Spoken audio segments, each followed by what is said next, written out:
আমি কি বুঝবো? আসলে কি বয়স হয়েছে তো, বুড়া হয়ে গেছি, কদিন পরে মারা যাব। কই একটা নাতিপুতির মুখ তো দেখতে পাচ্ছি না। এটা তো আর দেখে যেতে পারবো না নাকি?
জেগে আছো?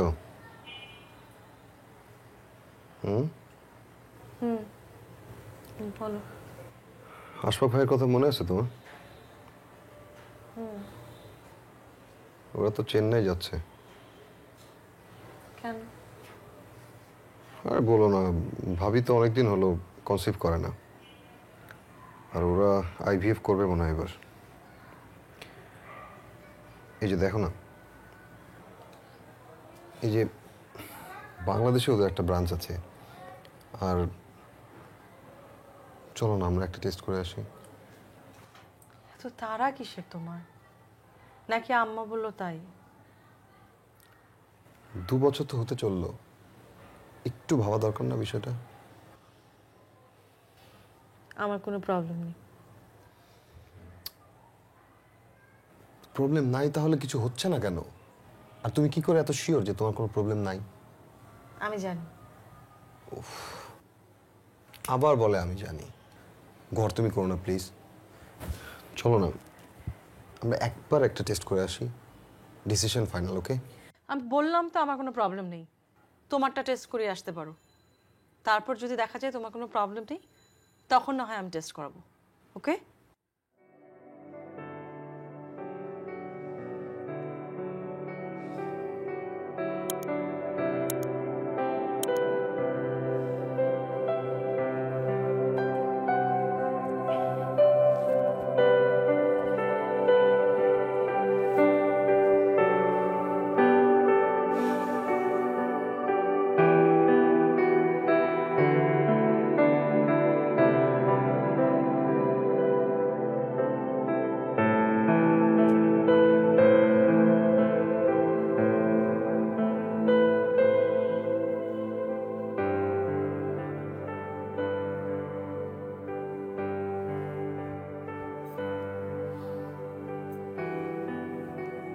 আসলে আমি বাচ্চা নেওয়ার জন্য প্রস্তুত না,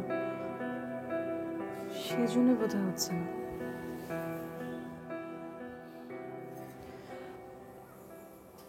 ডাক্তার বলেছেন বাবা বেশি দিন বাঁচবেন না। রেগুলার কেমো দিতে থাকলে একটা পিসফুল ডেথ হবে। এই যে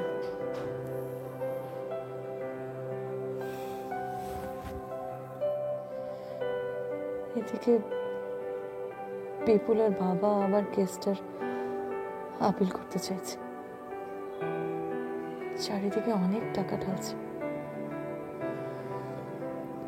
আমাকে আবার নতুন করে লড়াই করতে